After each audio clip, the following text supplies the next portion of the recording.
Saturn brand has been on decline for a number of years now. And why? Well, have you seen an Ion lately?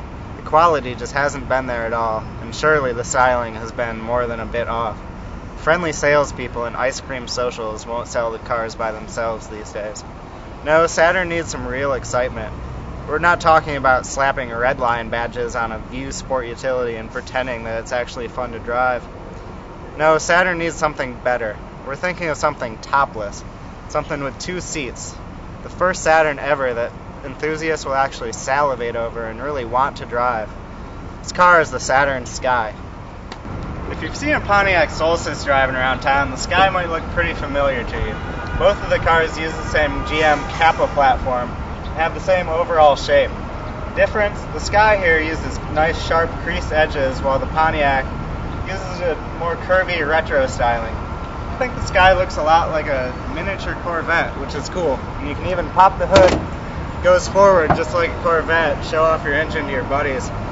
Difference, the Corvette convertible costs about 50 grand, while this Saturn is only about $23,000.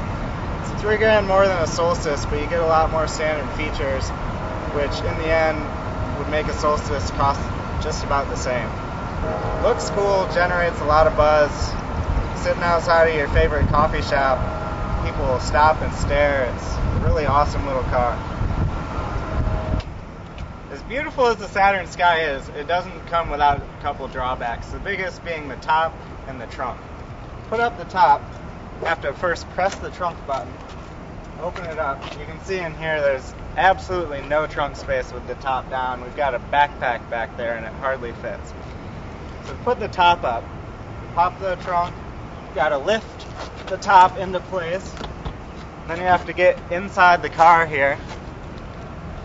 Push this forward, snap it shut, get back out of the car, shut the door, shut the trunk, then click these little buttresses into place, which are pretty springy and don't really like to go into place. You see it can easily click back out. Takes quite a while. The Mazda Miata, you just one click and toss it back and you're all set.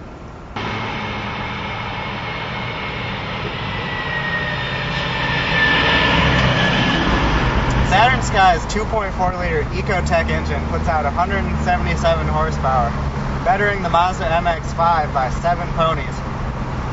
But also the MX-5 weighs about 2,500 pounds while this is near 3,000.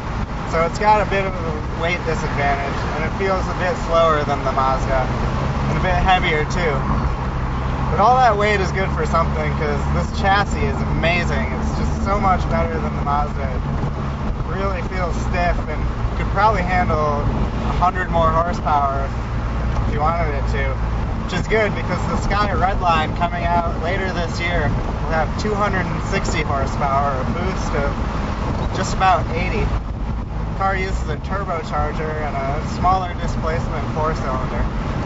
Sky's interior isn't perfect, but it's a huge improvement over a lot of GM stuff from the past.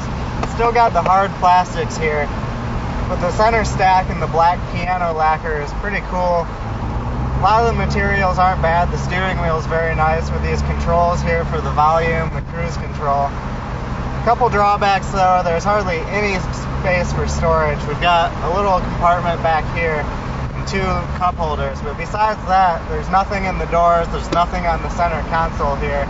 It's really too bad. You just have no place to put phones or iPods, hardly any place to put drinks.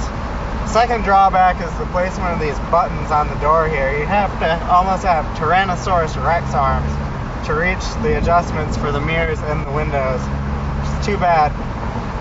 Besides that, it's a nice place to live for a while. The seats are comfortable, pretty good looking. Really makes for an all-around great package for the Saturn Sky. We really like it. It looks cool. It's fun to drive. Can't wait for the red line, which is just going to be a blast, really fast.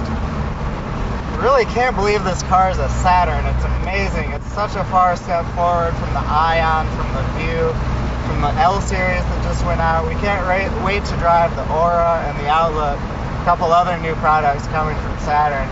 We just really think it's great. Driving a Saturn, it's fantastic.